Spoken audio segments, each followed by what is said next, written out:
আসসালামু আলাইকুম। আজকে আসছে হচ্ছে মুক্তাগাছা হাটে। তো হাটে আসে একটা জিনিস লক্ষ্য করলাম যে দালালে যে দৌরাত্ম।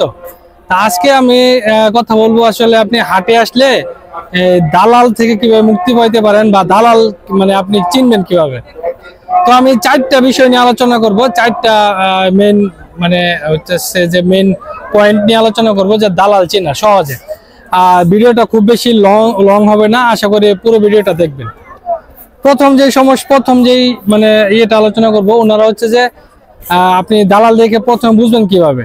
এটা হলো আপনি যখন গরু কিনতে আসবেন, তো আপনি যখন কথাবার্তা বলতেছেন ইয়ার সাথে, যদি পাইকার থাকে পাইকারের গরু বা ইয়ার কৃষকের গরুই হোক, দেখবেন আপনার আশেপাশে দু একজন অযাচিত মানুষ মানে অপরিচিত মানুষ এসে ঘোরাঘুরি করবে, মানে ঘোরাঘুরি করে আপনার চারপাশ দিয়ে আপনাকে অনেকক্ষণ ফলো করবে আর কি। এখন আপনি যে দাম বলবেন তারা এটাকে আর কি মানে এটা তারা ইয়ে করে রাখবে।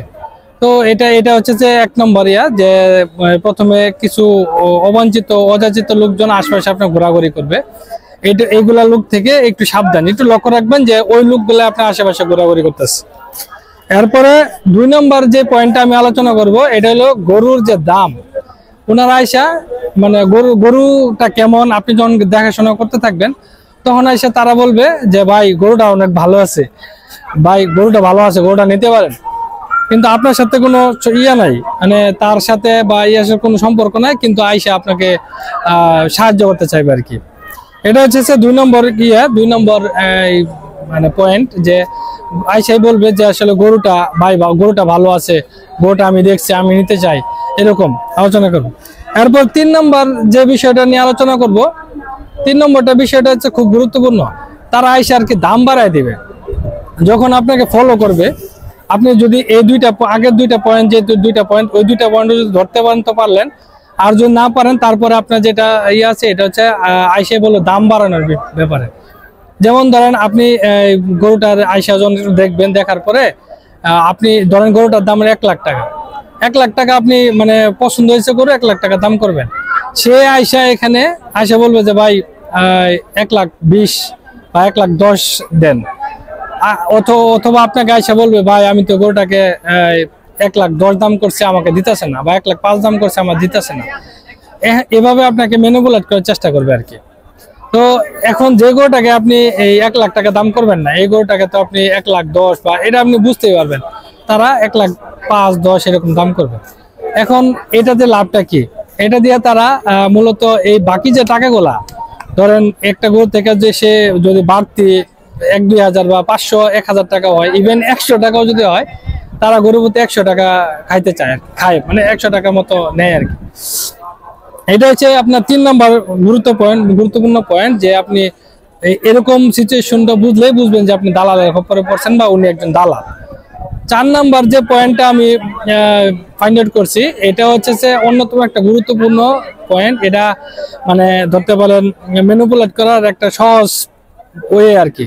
তো এটা হচ্ছে যে আপনার একজন, যদি আপনি দেখবেন ওই যদি আপনি কোনো ব্যাপারীর কাছ থেকে গরু কিনেন, অথবা ব্যাপারীরা লক্ষ্য করে দেখবেন, ব্যাপারীরা সাধারণত তাদের সাথে 4-5 জন লোক নিয়ে করে সবসময়। তার মধ্যে 2-1 জন বৃদ্ধ লোক আছে, অসহায় বয়স্ক লোক। এই লোকগুলারে তারা কৃষক বানায়।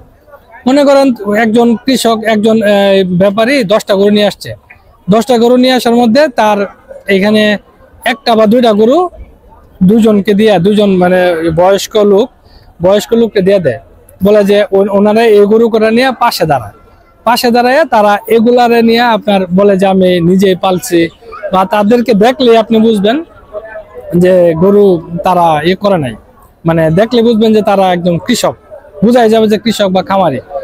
তো এগুলা থেকে একটু সাবধান। একটু পরে তাদের সাথে যখন এই বয়স্ক লোকগুলোর সাথে একটু ডিল করবেন, ডিল করার সময় একটু খেয়াল রাখতে হবে, একটু সময় নিতে হবে আপনার। কিভাবে সময় নেবেন? ওনাদের সাথে একটু কথা বলবেন, কথা বলে ওনাদেরকে একটা দাম বলার পর একটু সাইডে চলে যাবেন তাদেরকে অবজার্ভ করার জন্য। দেখবেন ওই গরুটা অন্য আরেকজন আসা ধরতেছে, অন্য আরেকজন আসা ওই গরুটা মানে ধরে দাঁড়ায় আছে, কিছুক্ষণ পরে দেখবেন। তো এইগুলা হচ্ছে যে এই 4টা বিষয় আমি মানে ফাইন্ড আউট করার চেষ্টা করলাম, যে আসলে হাটে গরু মানে যখন আপনি কিনতে আসবেন, তো এই 4টা বিষয় খুবই গুরুত্বপূর্ণ। আর যেহেতু আপনার প্রফেশনাল খামারি বা গরুর ব্যবসায়ীও না, কুরবানি ঈদের সময় অনেকেই আসেন কুরবানি ঈদের সময় অনেকেই বছরে একদিন গরু কিনতে আসেন। তো এরকম মানে এই চারিদিকে জাল ছড়িয়ে আছে আর কি, বিশেষ করে হাটগুলাতে, এটা সব হাটগুলাতেই আছে, সব হাটে এরকম থাকে। তো এটাই ছিল যে আমার আপনাদেরকে আর কি সচেতন করা, যে আপনি দালালের হাত থেকে কিভাবে মুক্তি পাবেন, অথবা দালাল কিভাবে চিনবেন, এটাই আমার মানে আপনাদেরকে জানানোর মেন লক্ষ্য। তো সবাইকে ঈদের শুভেচ্ছা জানাই। ঈদের আর মাত্র 2 দিন আছে, একটু সতর্ক হয়ে গরু কিনবেন, গরুর হাটে অবশ্যই সচেতন থাকবেন। আসসালামু আলাইকুম।